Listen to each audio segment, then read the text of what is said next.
Hello and welcome to another episode of All What a Lovely Podcast, where popular culture meets the First World War. I'm Angus Wallace, and with me as ever is Jessica Meyer and Chris Kempshaw. And we're going to be discussing the 2022 film version of All Quiet on the Western Front, which is an adaptation of Erich Remarque's 1928 book. So this is the third film version of the book. The first, directed by Lewis Millstone, was released in 1930. It proved popular and won 2 Academy Awards. In 1979, a made-for-TV version was released starring Richard Thomas, aka John Boy from the Waltons. This too was well received, winning a Golden Globe and an Emmy. This 2022 version, directed by German director Edward Berger, is the first ever German language adaptation of the book. Like the book, the basic plot is the central protagonist, Paul Balmer, is persuaded by patriotic speeches from his school teacher to join the army. With his friends, they enthusiastically all march off to war. After that, the film differs from the book as we get 2 hours of trench warfare interspersed with a storyline that's not to be found in the book that looks at the armistice negotiations in the railway carriage between the French and the Germans. Now, the consensus summary on the website Rotten Tomatoes for the 2022 version is both timely and timeless. All Quiet on the Western Front retains the power of its classic source material by focusing on the futility of war. So, Jessica, Chris, does it retain the power of the classic source material? What do you think? Well, I think we all watched it over the last couple of days, and I don't know about you, but I certainly thought what a wonderfully uplifting Christmassy film to really get us in the mood for the season. Given that this is our January episode and we were watching this and Christmas has already happened before Christmas, can I just say I disagree with Rotten Tomatoes profoundly. I loathed the change of plot. The best thing about the book is the final line, and this plot destroys it. It makes it completely pointless. Do we need to quote the final line for listeners, do you think? Yeah, I think we should. He fell in October 1918 on a day that was so quiet and still on the whole front that the army report confined itself to the single sentence, all quiet on the Western Front. He had fallen forward and lay on the earth as though sleeping. Turning him over, one saw that he could not have suffered long. His face had an expression of calm, as though almost glad that the end had come. Interesting about that final quote is, and comparing it to what we've just watched, is I'm not sure All Quiet on the Western Front ever comes up. There's not a quiet moment. It's just completely and utterly crash bang wallop. But that's it. That's what's so frustrating. It's, the whole point, the title, the whole point, the pointlessness of all the death in the book is that it's for nothing. Whereas by making it all about battle and about the pride of the Germans, it completely undermines that setup of the old men sending the young off to war by reiterating that through the actions of this new general character who insists on attacking at 11:15 on the 11th of November. If the film was called something different, it would be a better film. Well, if the film were called something different, it wouldn't be an adaptation of Erich Remarque's book. But because it is an adaptation, you watch it going, this isn't All Quiet on the Western Front. No, exactly. It's got the same characters. Yes. And the other thing that it does is that it sends Paul and his classmates off to war. In 1917. It kills Ludwig quite quickly. So they're going to just be spoilers throughout this discussion, aren't there? It kills Ludwig off quite quickly, which I think that does reflect the book. And then we have an 18 months later. Yeah. But that's before you have all the sort of formative experiences that Paul and his comrades go through to become the sort of hardened soldiers that that Paul is supposed to be by the end. But that's compressed into 3 days. It's like, well, what happened in those 18 months? And what are 3 days? It's the same. It's those 3 days over 18 months. Because there's no going home. There's very little sort of... Yeah. And the going home is an important part of the book. Which actually, going home cuts out there is no women in this at all. I mean, not necessarily it was full before, but there's no scenes with his mother. Even the encounter with the potential love interest, the French women, in the film, you can at least see their faces in the 1930 film. Let me qualify that. In the latest film, they're tiny specks on the horizon that they're trying to chat up. There's nothing at all. It's all about those men, those soldiers. It does not really take you away from, very far from the front. And it's curious, though, because they seem to have retained certain plot points that they felt helpful to reinvent. So you do get those French women. So in the 1930 film, they're bathing, aren't you? And it's actually quite a funny scene when the French women come along and the guys are bathing. There's not a lot of humour. I did make, you know, if I was thinking about futility of war films, often have sort of some black humour to them. And there's, you know, if you think of Catch-22, this has, and that scene where in 1930 where they meet the French women, it's humorous and it sort of plays out. This is very, very little humour. There's not much sort of irony and humour to it, really. No, I mean, even, you know, we did an episode on 1917. There are funny parts in 1917. You know, there's very dark humour of the various kind of officers that he meets when he's travelling through the trench scene. But you're right that there isn't any of that. It's such a weird kind of construction of the film because the timeline is so weirdly skewed. You end up with kind of their, I don't know, interaction and discovery of the war is kind of out of sync with the realities of the moment. So even the kind of, you know, they are all joining up in 1917 and one of the classmates signs his name because his mum and that doesn't. It's 1917. I don't think the Germans are looking for a show of hands for people joining the army at that point. I mean, maybe it's because they're underage and they're kind of drafting up later classes and the like, but Germany was not an army that required volunteerism. They already had a very good, you know, whether or not you want to go or not, they're not looking for consent. You sort of want. and it felt deeply, deeply overshadowed by the Second World War. I mean, to the point where, spoiler alert again, you know, Baumer's death is yes, he's shown it as apparently sleeping, but we see him being killed, and it is a literal stab in the back by a shadowy figure. The kid at the end doesn't take his identification tags. He becomes the unknown soldier. I missed that, but yes, you're right. There's a lot of sort of straight symbolism to this throughout that you kind of, for film studies people will be just grinning over, because you've got the whole thing about they're dead men walking from the start by the fact that the uniforms they're getting have been harvested from the dead. You get the bunker scene, which I don't think in the 1930 film, the bunker collapses, so he comes back from being buried. He comes back from the dead. He's dead the time he goes to war. So the symbolism of that, and it's like Jacques coming back from the dead, isn't it? The dead rises. He spends the whole thing covered in mud, and it's not a bit of mud put on him. I mean, he must not have been able to move his face. It is that caked in mud. How they glued it to him, I do not know. But he is completely caked in mud. And it's weirdly, it's the same color as his uniform. That sort of khaki, field grey. That field grey, grey green, as opposed to the mud on the Frenchman, which is all black. Yes, there's lots of moments of symbolism, and you look for them, they start popping up. But it's also specifically symbolism about the war to come, which, of course, but Remarque's publishing in 1929. This is before Hitler becomes chancellor. This is, you know, to do an adaptation which is so heavily overshadowed by knowledge of the Second World War feels like a betrayal of the book. And I was really cross by the end. Well, they signpost the Second World War as well, because under the armistice discussions... Yeah, exactly. He says, the German people won't like these terms the French are imposing. They're too harsh. The people will hate it. So he's almost signposting that sort of rise of Hitler. But also in that kind of that misunderstanding about what the armistice was. I mean, yes, the armistice had a list of conditions, but it's not the Treaty of Versailles that they're signing there. But it kind of rolls it in together. You know, don't make this peace too harsh. Like, you're not signing a peace. You're signing a ceasefire.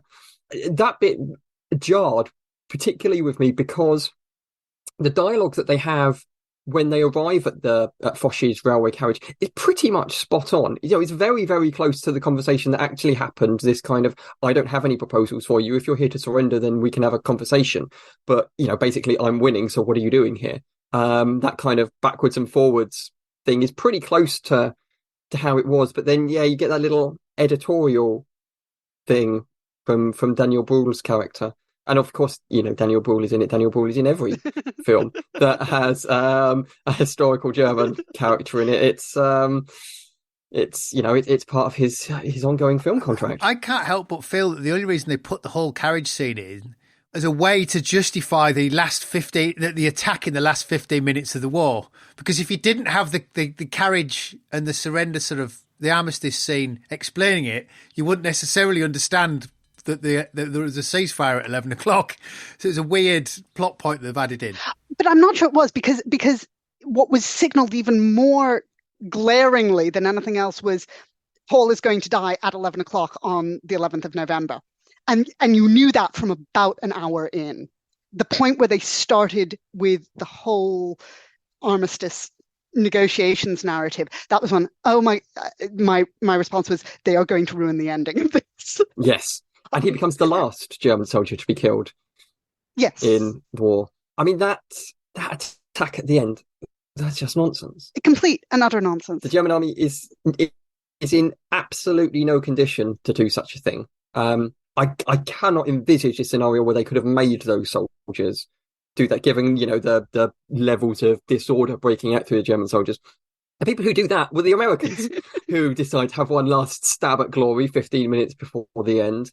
But what it ended up there making me think, the French are there, they're toasting the end, and then they get attacked, and, quite a lot of them get killed, and then they get the ceasefire. I don't reckon those French soldiers would have just left those Germans. Oh, everyone does just stop, don't they? Walk off. But I got wildly confused about the battle because I couldn't work out whose tanks were they, who had the flamethrowers, because I thought the Germans had, through surprise, taken the French trench. In which case, were those German tanks attacking a French trench? Were those French soldiers attacking the Germans with flamethrowers? They were French tanks. They were French tanks. I had to look that up because I was like, yeah, they're stupid, ridiculous. I mean, I'll still give you a real bad day, but it's... They'd actually been withdrawn from service by that point as well. Just spotty, I looked it up. And there seemed to a lot of them, and I don't think you had really tanks sat behind the lines ready to go like that. How much were flamethrowers being used by 1918? I thought that was I mean, there were a lot of flamethrowers in that scene. Yeah, there was a lot. But I mean, that scene, what it gets, because you get the tanks, you get the flamethrowers, you then get the strafing by airplanes. It's all creating an image of look how industrial the Allied powers are, and the war is, yeah. And the war is, and Paul and his mates have spades. Counter to that, though, this idea of modernity, I picked up on the fact that the German troops they don't march about, and there's no German horses in sight. They only travel in convoys of trucks, which I just don't think was the case. They just didn't have that level of mechanisation, but there's not horse in sight. So it's almost rewritten the fact that the German side was much more advanced than necessarily what it was. The only horse you see for the Germans is right at the beginning when Paul and his friends are at school and somebody goes past with a horse and cart. I think it's 1917. I'm pretty sure that... And you do see them march... Yeah, I'm pretty sure that horse is elsewhere now. You do see them marching initially when they're young, idealistic soldiers. So it's the technology which has made the war impersonal, and you get that right from the start. I mean, all the cliches are there. You've got the flamethrower, those who are using the flamethrowers are completely anonymous in these full body gimp suits, essentially. But right from the start, that the first attack, and they have to put on those gas masks, and there we have it again. The gas mask is the depersonalization, which then Paul is forced to wear by the sadistic sergeant during the march. There's an extra payoff with the gas masks, because then they find all of those young kids who were, the young recruits who'd marched in and had all died by gas because they'd taken their gas masks off too quickly. Basically, they haven't dehumanized themselves enough. They took their gas masks on and tried to cling onto an element of their humanity, and they all died. You've also got the nod to Blackadder, where you've also got a German version of Melchert in his chateau. Has to be bald with a big moustache. I mean, he couldn't get more evil, baddie sort of looking. Baddies have to be bald. But it's quite interesting because that plays into, and this is why it's frustrating that this is a new character, because I'd be interested to know what the German construction of this was from the literature of the 1920s and 1930s in Britain. That image of the Prussian, the old-fashioned Prussian general, which is what this man is, that long conversation that he has with his saddle maker aide de camp about what's going to happen after the war and being a soldier. That image of the Prussian military elite that was now defunct. Actually, he felt like an authentic figure in some ways, in a way that I'm not sure Melchett does. Melchett is a 1980s commentary on class. So the fact that this is a German film from a German perspective, I think gives a slightly different resonance to how that figure is imagined than reading it from a British perspective. We see it as Melchett. But that German perspective is interesting. First of all, they're fighting the French, always the French, and never anyone else. I kept thinking of you, Chris. But also, God, the French are awful. Foch is a real villain, isn't he? I was delighted that Foch was in it. It's like, because I was racking my head. I cannot think of another First World War-esque film where Foch has appeared. But you think of Second World War equivalents. It's not unusual to get Eisenhower or Montgomery or Rommel or someone like that on the other side. But the key Allied figure at the end of the First World War, and certainly for the armistice negotiations, has no cinematic history. So I was delighted that Foch was in there. Presence. I wanted him to start taking victory laps around the table. We need to do a film with Foch and Edward Grey as the two protagonists. Yes. I would have quite happily watched an entire film about the armistice negotiations.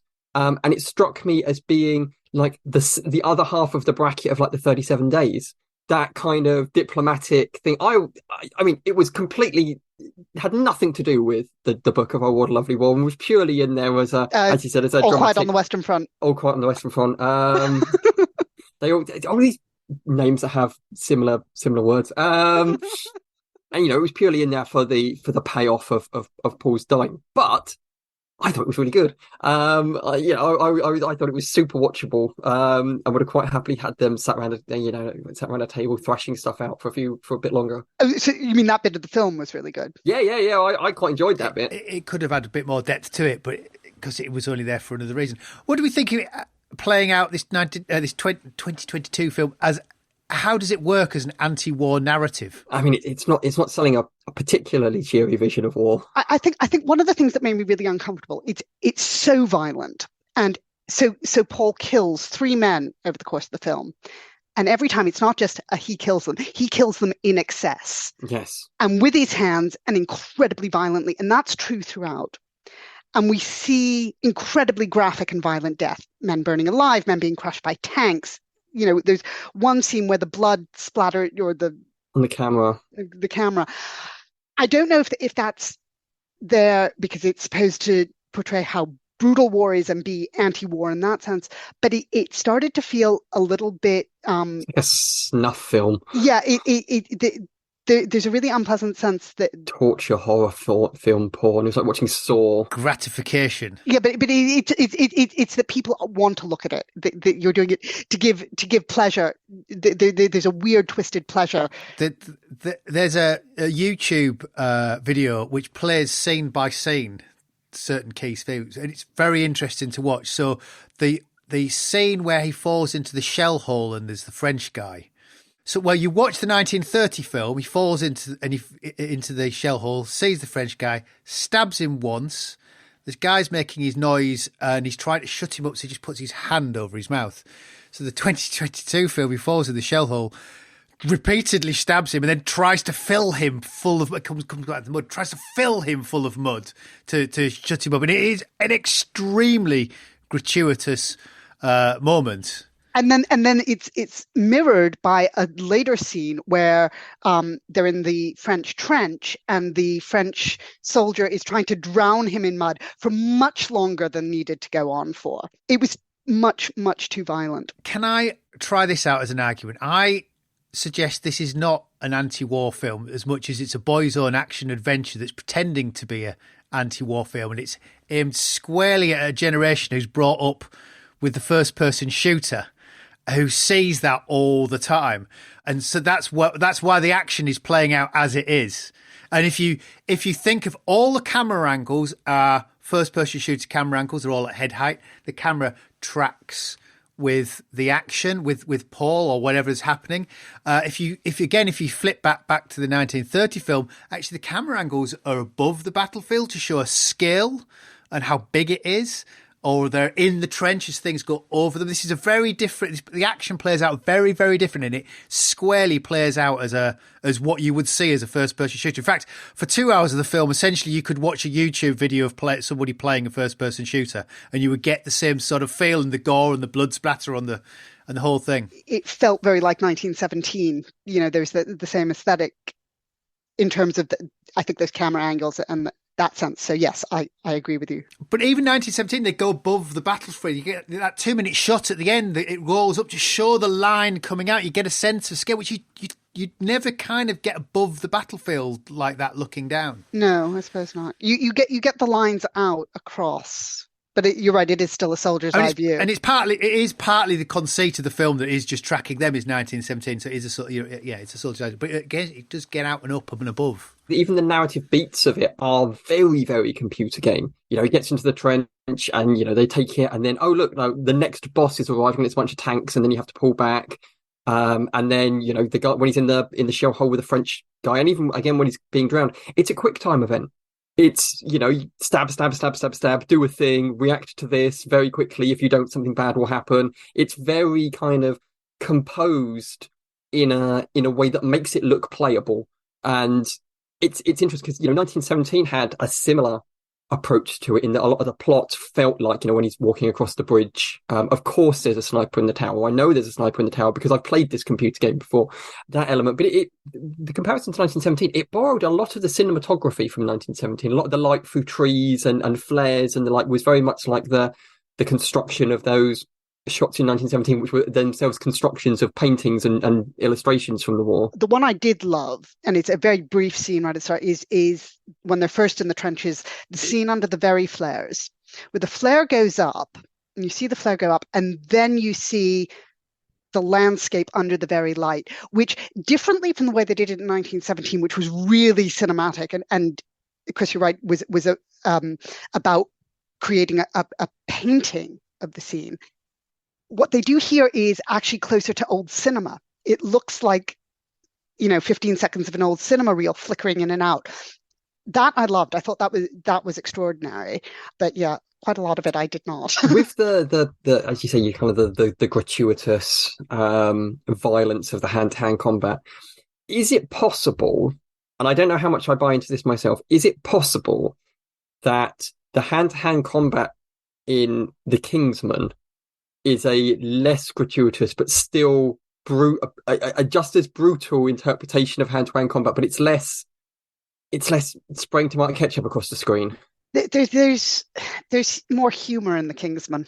I think it is where The Kingsman, implied or not. Yeah, I mean, well, but the Kingsman at least has the redeeming factor of at least being a partially tongue-in-cheek. You can't have that scene with Rasputin that isn't tongue-in-cheek. Whereas this takes itself entirely seriously. I think Angus is right. There is no humour. There's no choreography. You get the idea of choreography in The Kingsman. The fight scenes are this was not. Just grab whatever you like, hit him with whatever comes to hand, and keep hitting him. Which in itself is not the worst interpretation of, having read accounts of men who got involved in hand-to-hand combat in either No Man's Land, particularly in crowded trenches. It's not, it is very, very much like that. Grab whatever you have to hand and beat the guy to death, because if you don't, you will die.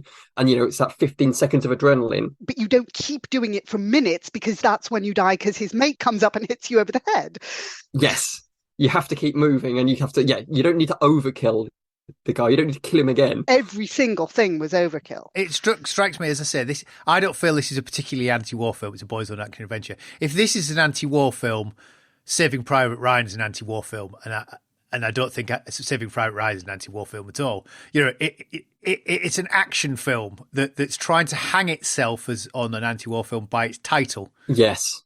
No, I don't think it is either. But the sad thing was, Book of All Quiet was so important and influential internationally. It was an anti-war book, and it created an anti-war movement in literature and culture that was not just German, it was international. And this feels like a betrayal of that somehow. I got really annoyed by this. I don't know why this upset me so much. I'm not a huge fan of All Quiet in general. there are other bits of literature from the period that I'm more interested in thinking about generally. But you can't not think about All Quiet when you're thinking about the First World War and its legacy. It is the seminal text. I mean, that's the only way of describing it in some ways. I mean, we've sort of touched upon the ending when you mentioned at the start, but I mean, even the ending is kind of a.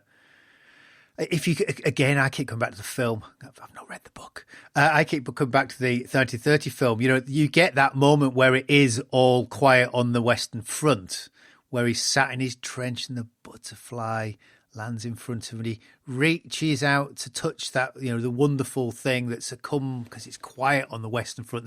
They're visually displaying that it's all quiet on the Western Front until it's shattered by the sniper that shoots him. Whereas, you know, the end of the 1922, the 2022 version is it's not all quiet on the Western Front. It's quite crash bang wallop up until the very, very end. What I did find interesting were all the surtitles at the end. I was reading those thinking, who are those aimed at? Yeah, and they're just wrong.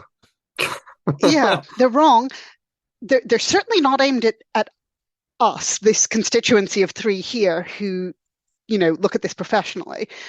I don't think they're even aimed at the sort of passionate amateur who goes out and buys books on the First World War. For those who've not seen it, what do the subtitles cover? The titles at the end. It's a summary of what the war was. Yes, how many people died? The trenches have barely moved. You know, 17 million people died in the war, and 3 million of them died on the Western Front. It's that sort of stuff. But not even that, because having them at the end, that was why I was wondering who they were designed for, because it's the sort of stuff that.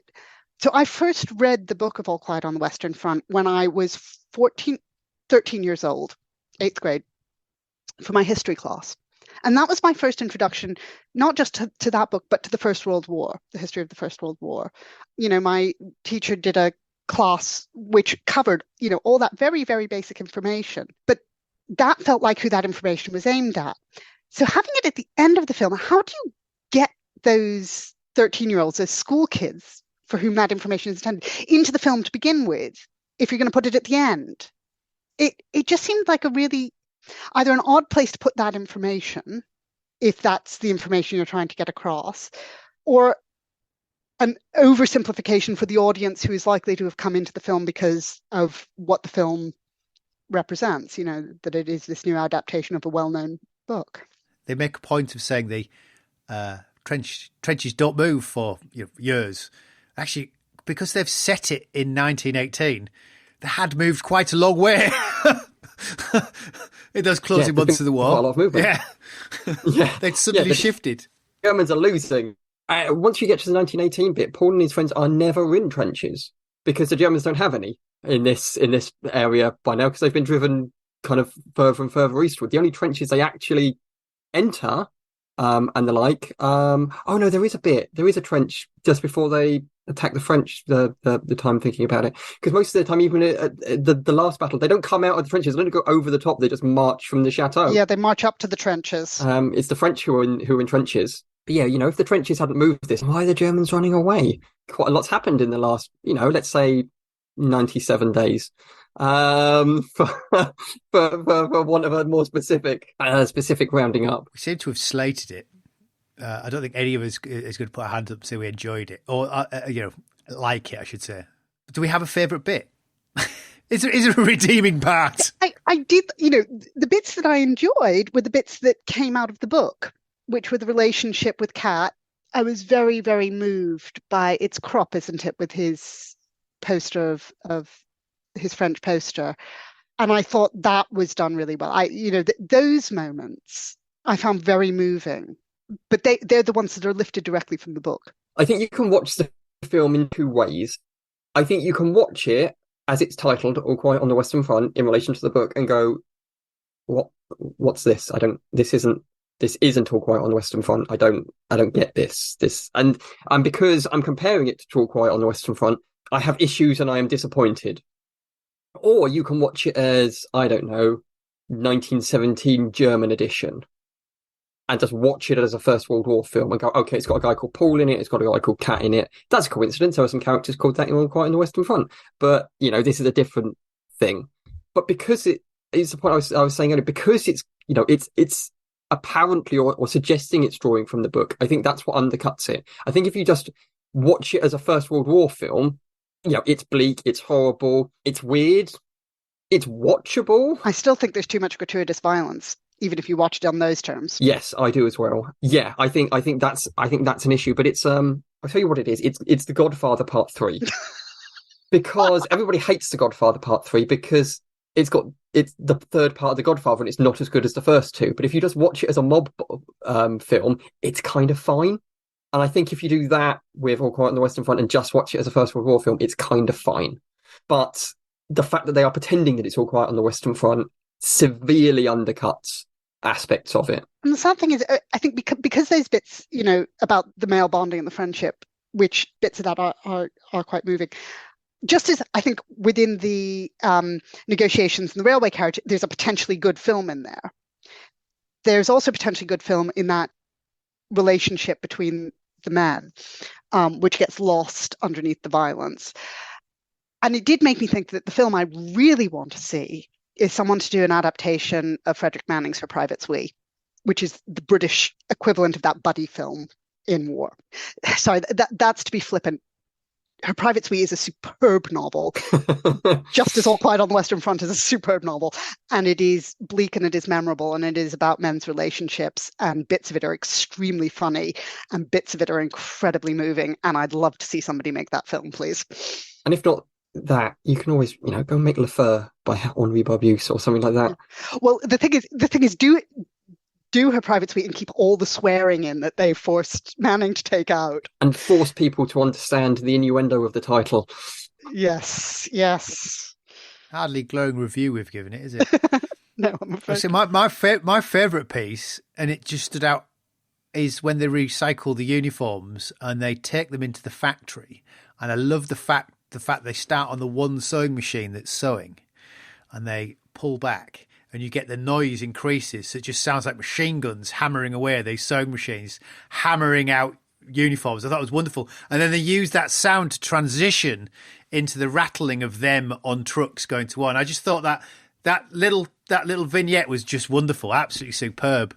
So 2 observations from that. First of all, that is the closest we get to seeing a woman's face, is those women working machines. And that was interesting in terms of the narrative of technology.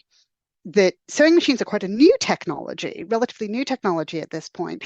So it's about the recruitment of technology for the war effort, but women as well as men. It wasn't an overt sort of Siegfried Sassoon attack on women sending men to war, particularly, but I did clock that, and that was quite interesting. The other thing was about the noise, because I watched with the subtitles on Netflix. If you watch with the subtitles, it doesn't just give the spoken subtitles; it gives the subtitles for everything that's going on. So I kept getting ominous music plays, ominous music gets louder, which made me really aware of how often they use the same musical catch. Oh, what? Blah, blah, blah. Yeah, exactly. That weird guitar thing that's like an industrial factory horn. Oh, but starting quietly, and then you have it really loudly for a second, and then we move into whatever bit of threat they're implying. Yeah, I can recommend actually watching it with the sound subtitles, partly because interesting what they do is they give all the dialogue for conversations happening in the background. So there are a couple of scenes where other soldiers are having really long, complex conversations in the background, which were apparently scripted.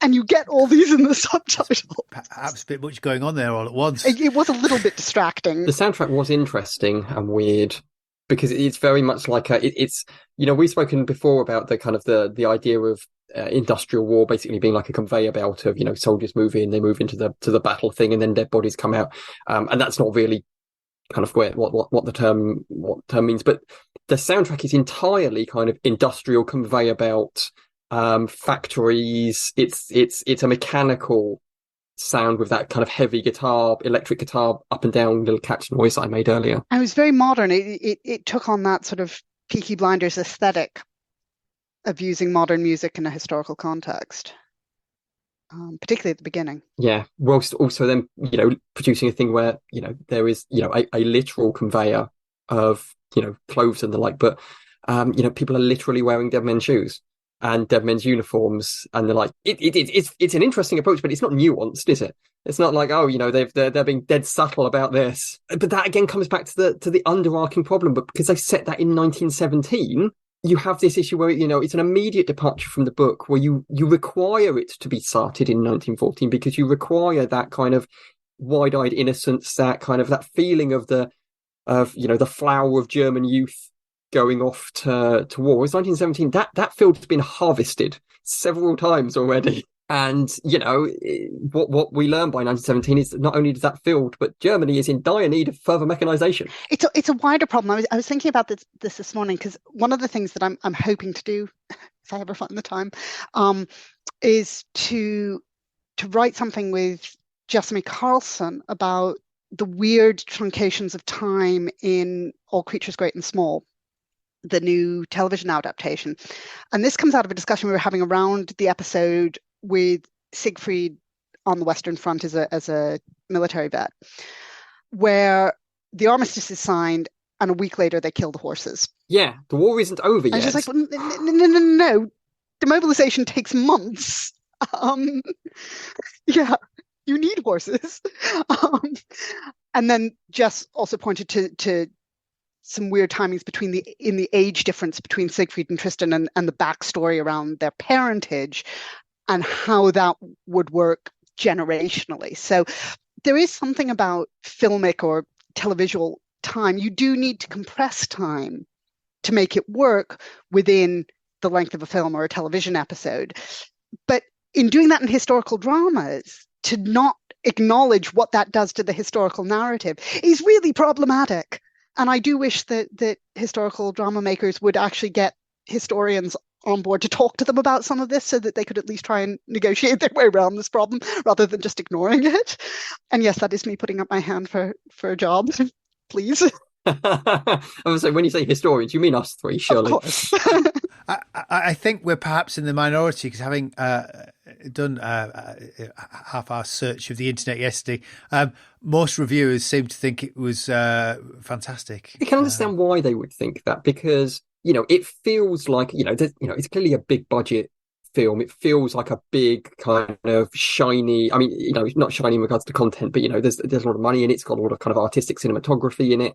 What happens to the mini kind of condensed narrative arc of Paul and his friends. It is designed to play on particular emotional hooks. So I don't think it should be a shock that it has landed on some of those emotional hooks for a number of the audience. And as Jessica was saying, I don't think this is a film that's aimed at us. Do you not think it's impossible to not like it because of what it is? Because there's a feeling that if you say, no, I think it's rubbish, you're pushing back against the futility of the First World War and not embracing the tropes. So there's almost a pressure on critics to go, oh no, it's wonderful, irrespective if they think it was, slightly unwatchable dirge. But that's true. But that's true of pretty much any film that doesn't buy into the. You see negative reviews of films that aren't clearly anti-war.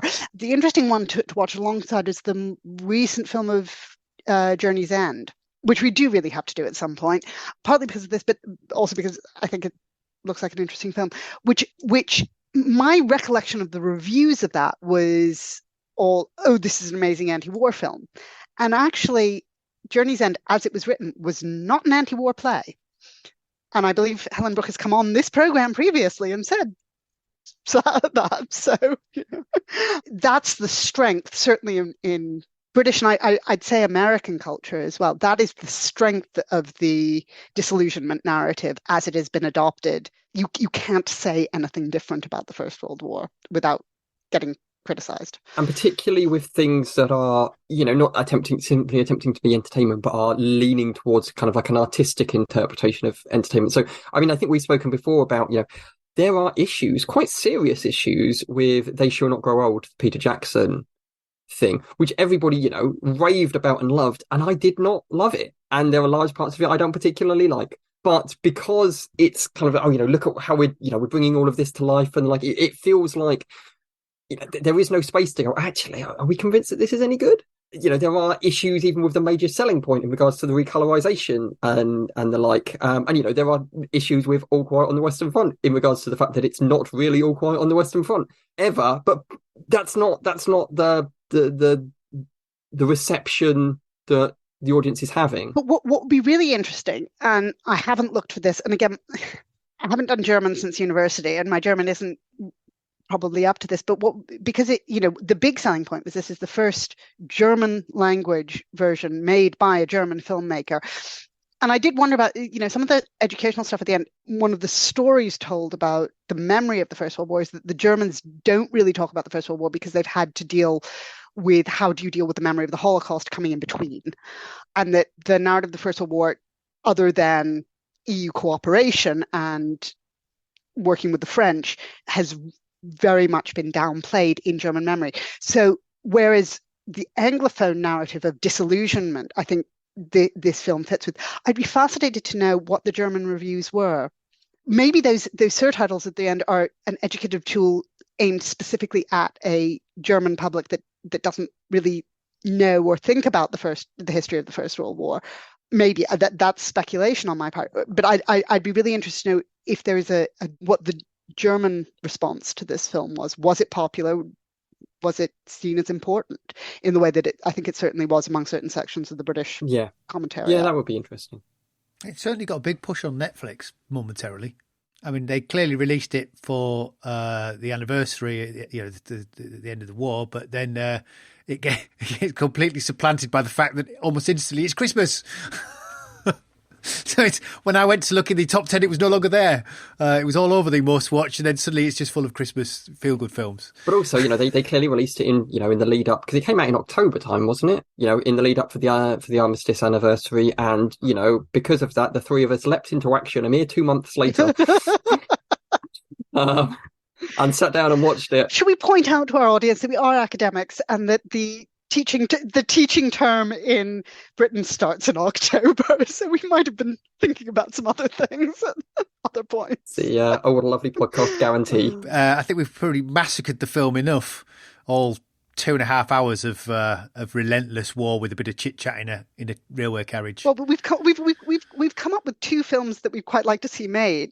So if we have any filmmakers out there, please, we need the armistice equivalent of 37 days. Yeah, give me more Fosh, you cowards. Yeah, and someone to adapt Her Private Suite with all the swearing. Please. There's no rush. End of the week will be fine. So what are we discussing next? We're in January, so we're discussing... Yes, we are definitely in January. That's where we are. Old enough.